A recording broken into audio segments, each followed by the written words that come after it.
Hello and welcome to another episode of the Fantasy Writers Toolshed. We're here in lockdown.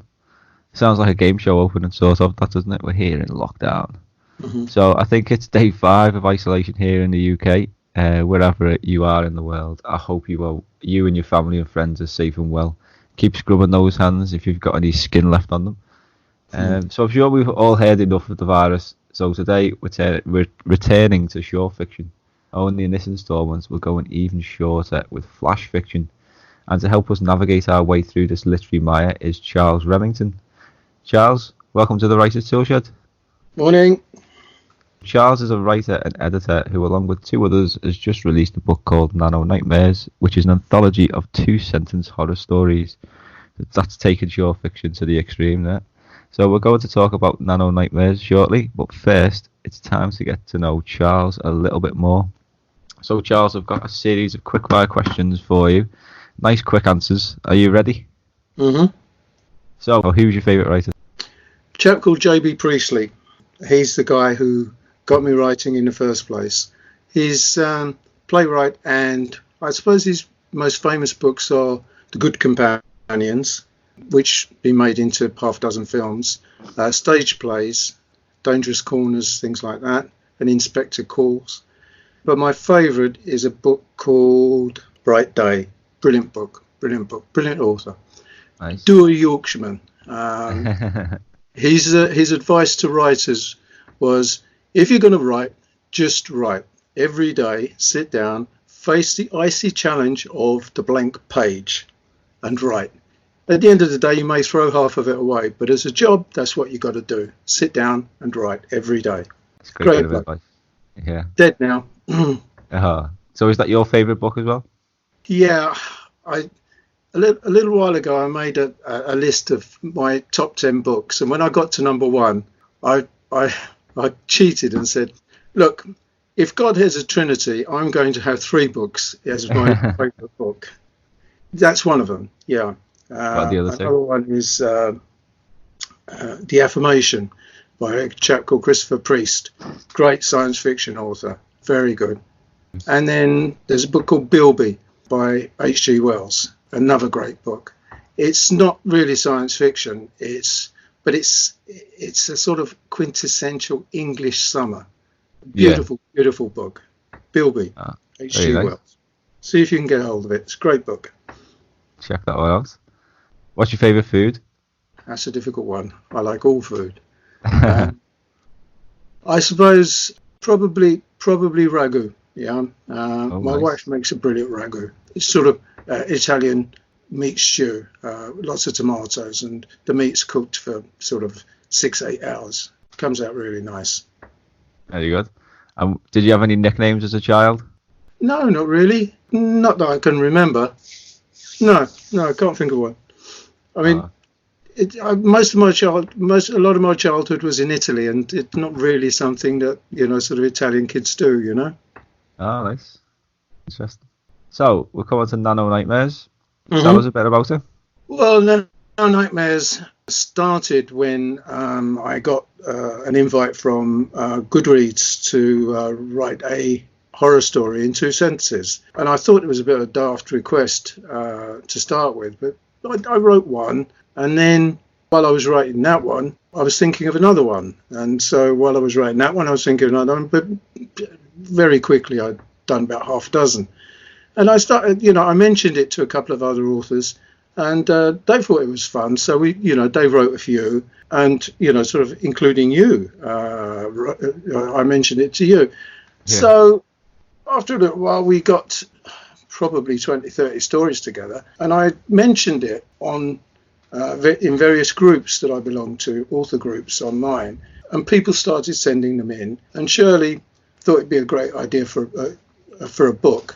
Arthur started to do some art, and it all started to become obvious that it would make a nice book. So that's what we did. We put it together and started, sort of over time, and people started, all over the world. We've got people who are based in India, Australia, Canada, USA, actually more in the USA and Canada than in England. It's been great, everybody's very enthusiastic. we set up an authors group on Facebook, and everybody's contributing and stuff like that. It's great. Yeah. And the official launch is on Tuesday, but the book's been available online for a while, for a few weeks anyway.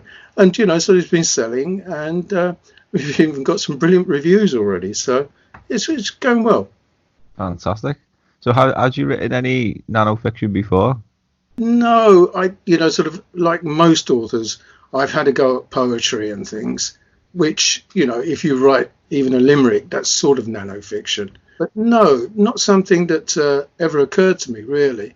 And it wasn't until I started doing it that, I thought there is something that you can do with just a few words. And you don't need a lot of words to get a life-changing message across.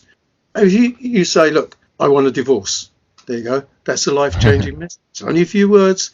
And Ernest Hemingway's famous one. Yeah. Baby shoes for sale, never used. These are things that, will conjure up a huge images in your mind. Yeah. Without using a hell of a lot of words. So I got very interested in it. And I've been sort of researching it and writing more and more. When you have an idea, you don't necessarily have to write a whole book around it. If you just get those few words down, it can make a hell of a lot of difference. Yeah, definitely. Would you like to read a couple out? I'll read you this one. They want us to jump. It saves their ammunition, or so I'm told. But I'm scared. I'm petrified of heights. Come on, it'll be quick, screams Ali, as he takes my hand and we leap from the roof's parapet. Not very good at reading up. Oh, no, it's good. And so what was that about then? How did you come up with that idea? Well, that was from an article about how ISIS were executing gays by taking them to the top of a building and making them jump off, which, on the face of it, you say, okay, that's what they're doing. But when you think about it, it's such a horrific thing. What have you done in life? Your crime is that you have a particular sexual orientation. Now you're getting marched up to the top of the building and saying, right, jump. And that's, sort of quite horrible. But it's the sort of thing that's been done all over the world. The Serbs would do it. They'd take people to high rocky cliffs and things and make them jump off of there because it saves ammunition. Awful thing. Yeah, it's terrible, isn't it? Have you learned anything new while you've been writing and editing these really short works of fiction? Yeah, I've learnt that you can get a message across in very few words, and that sort of lots of people enjoy doing it, which is great. And we may have started something that's sort of fairly new in this particular genre. So I'm wondering if we could do it in other genres as well. And so your particular genre is fantasy. So I'm just wondering if you could. Be interesting to have a look, I think so, yeah. I think I have written one sort of one sentence fantasy story before. I can't really remember what it was about now. It was a while ago. But this is a thing, isn't it? When you start thinking, I mean, horror, I think horror lends itself because you can say something that, sort of is pretty horrendous in a few words. Whether you could paint a great picture in fantasy or science fiction using the same technique, I'm not sure. I'm going to experiment with that over the next few weeks and see if we can work something out. And that could be the next, sort of book, if you like. Yeah, definitely. When I was going through the experience of writing it, it was quite a tricky one because, like you say, you've got two sentences. You've got to be, every word's got to count. So it's like, what do you focus on? How do you get the point of your story across with so few words? So I think you've got to try and find the perfect point in the story to begin. So you can't start right at the beginning. You can't start at the end. So it's sometimes starting in the middle. There's not much going on in the middle sometimes. So it's finding that right point where it's like the height of the conflict, where that story, that something's happened before, that something's going to come next after the story finishes, and it's up to the reader to try and piece it all together and work it out themselves. And I think that's good because readers engage with it more. I mean, when I was reading, like, I always think about Hemingway's story that you mentioned, and you engage with that so much because then you're asking what happened to the baby, and you start creating your own story in your own mind. So there's definitely a beauty to writing short fiction. So have you got any particular tips for anyone out there who's maybe considering giving nano-fiction or flash fiction a go? How would you suggest they go about it? As Priestley said, get a blank sheet of paper in front of you and start writing. There is no other way. It's so there are a million tips on sort of overcoming block and stuff like that, but the answers are all in your own mind, basically. And genres are things that are not created by writers, they're created by publishers, because it enables them to say, okay, this is a book about horror, we can put it in that pigeonhole, or this is a book about science fiction, or this is a book about romance, and we can put it in those pigeonholes. But that's not what writers do. Writers have an idea and they start writing. I don't think you as a writer would sit down and say, right, I'm going to write a fantasy novel. You'll sit down and you'll start writing a novel, and it may turn out to be fantasy. But the important thing is the structure and the characters and how it flows and everything else, rather than thinking about genres immediately. Yeah? But how to go about it, have an idea. Sort of look in the corner of the room and say, oh, there's a spider there. Yeah, look out the window. And there's a chimney across the road. There's a bird sitting on a chimney across the road. What is that bird looking at? Yeah.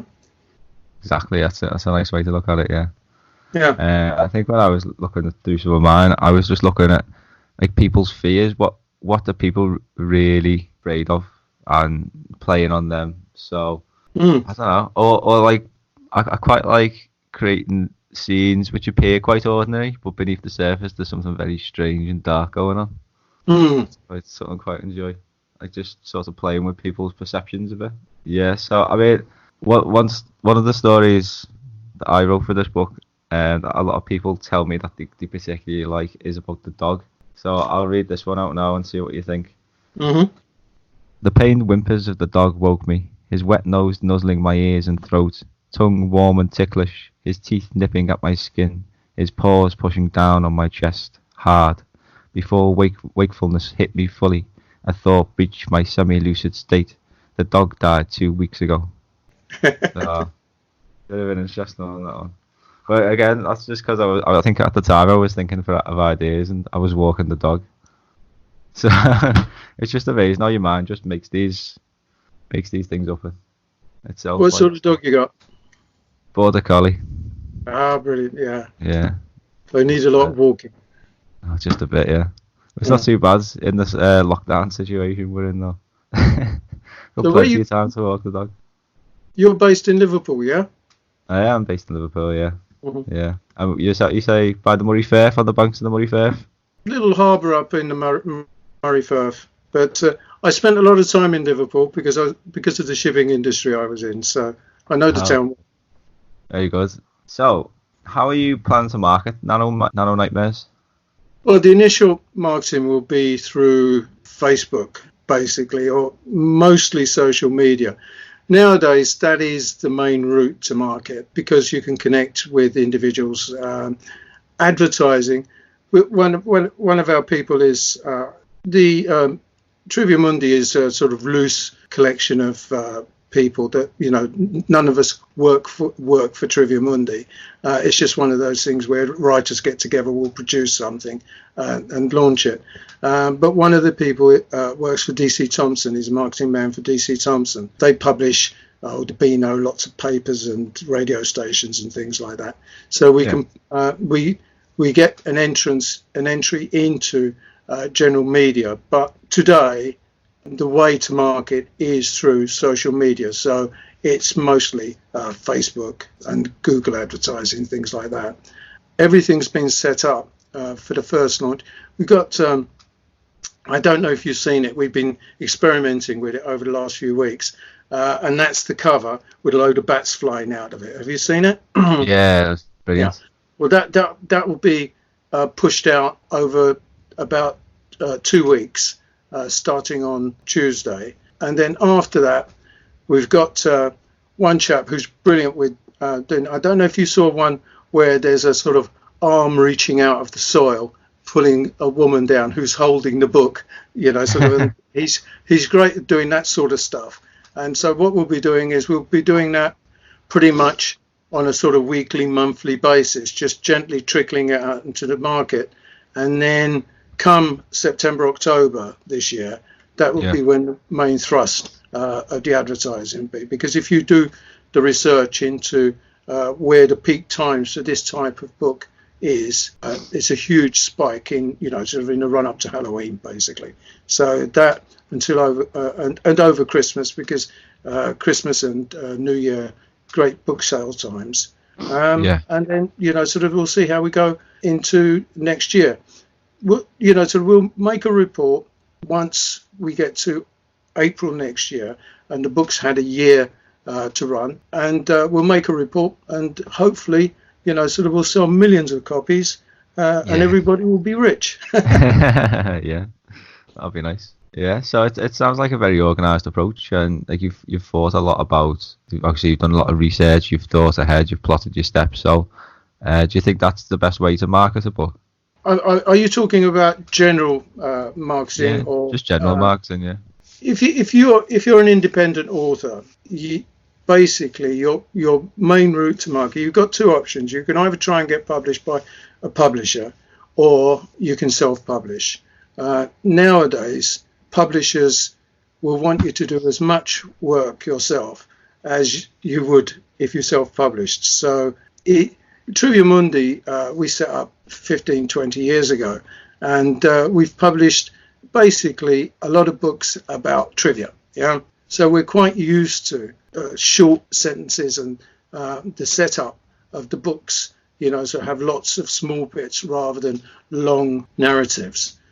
So it was ideal for launching something like this. But sort of the marketing, if you like, the best way of getting your work known is to do what you're doing.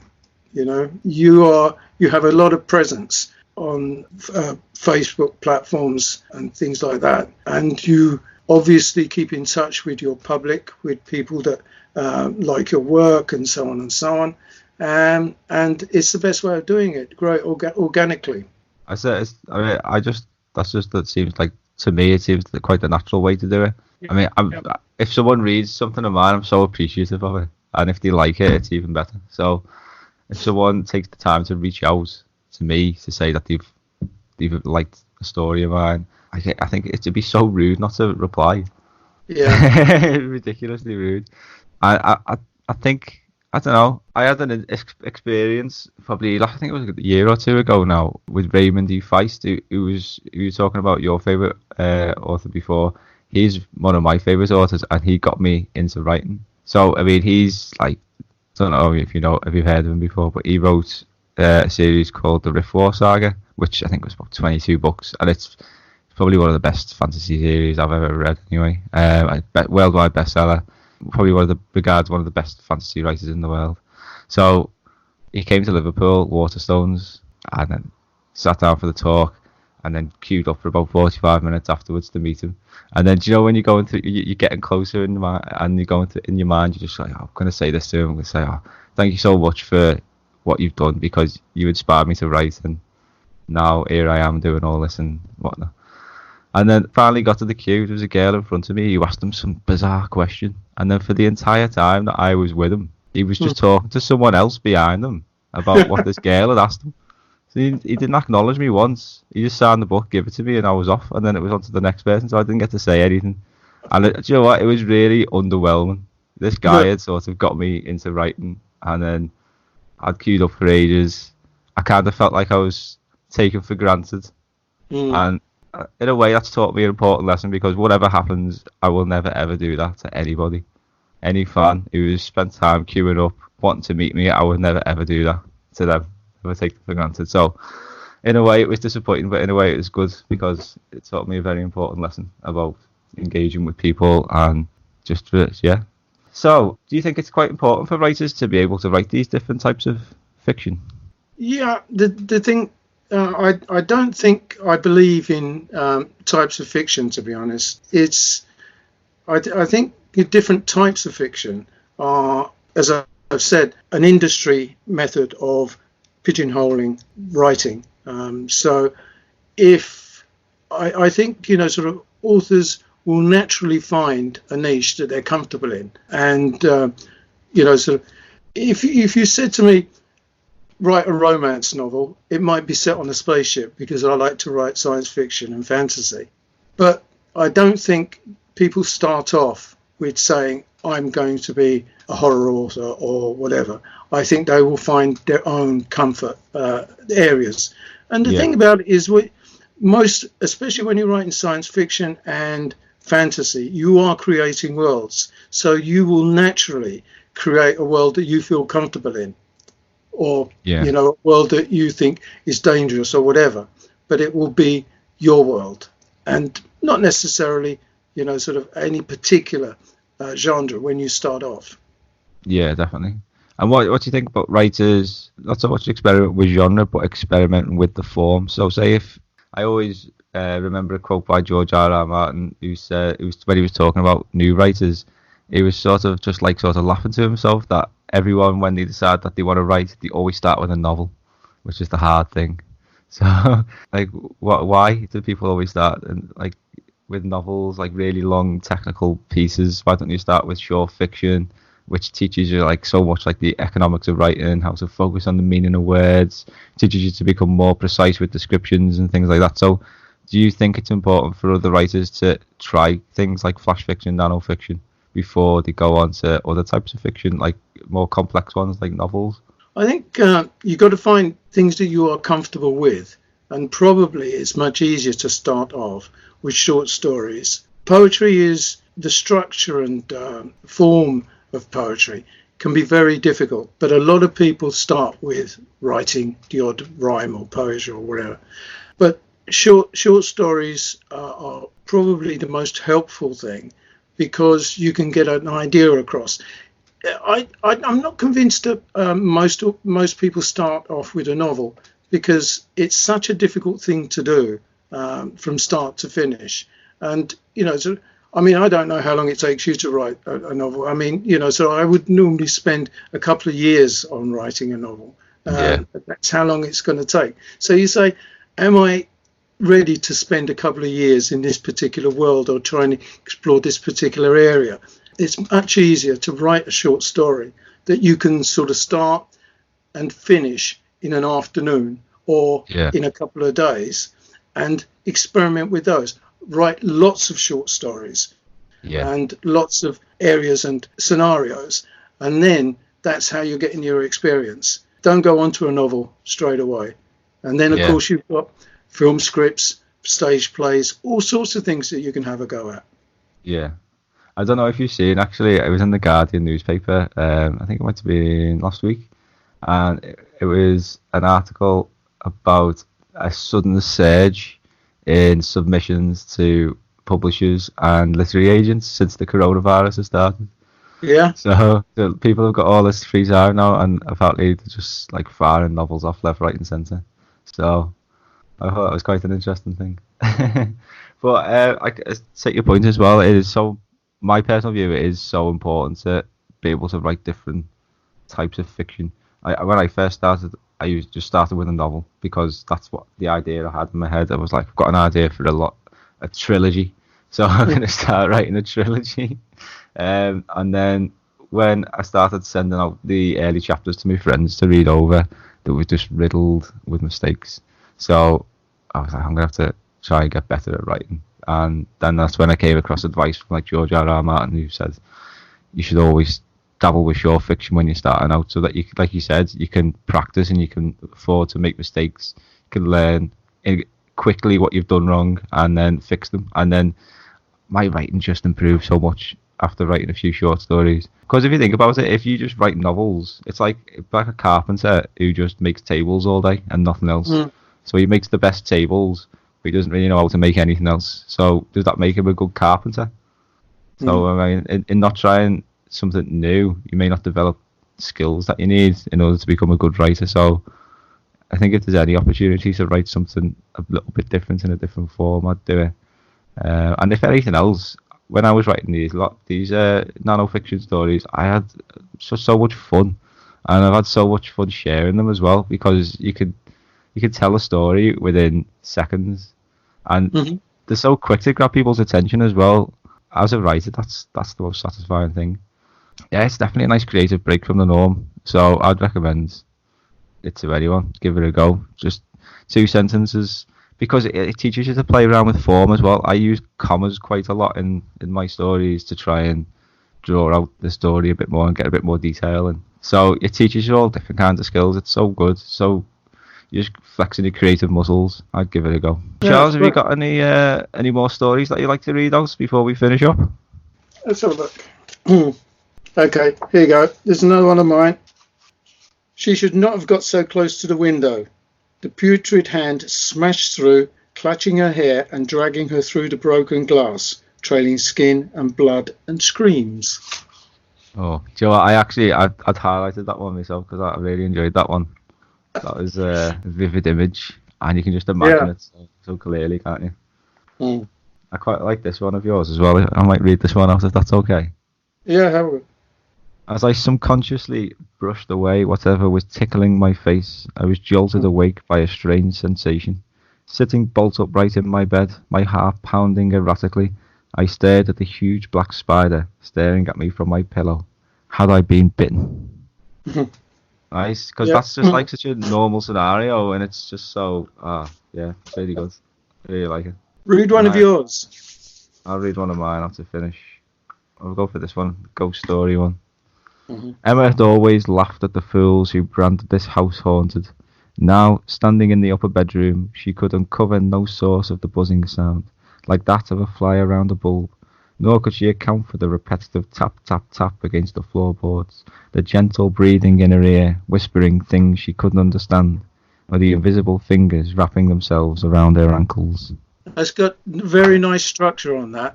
When you look at the 2 sentences, you've managed to pile a hell of a lot of story into those few words. And that's going to be what the main fun of this is, isn't it? Yeah, definitely. It's like a literary jigsaw.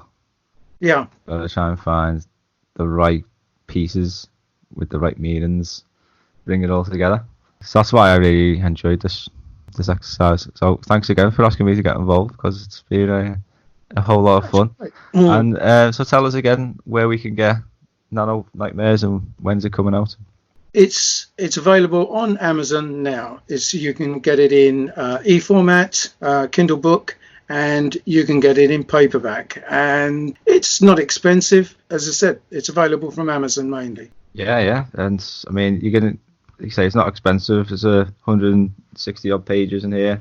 It's packed with stories. You're going to be in isolation. It's going to be a great companion because you're going to get a nice variety of stories, lots of imagination, and lots of inspiration, hopefully, for you to have a go at this yourself. Thanks very much, Charles, for coming down to the tool shed today. You're very welcome. Yeah, and good luck with the book, and I'm sure you'll be on the show again soon. Okay, keep writing. Yeah, thanks very much. See you later, everyone.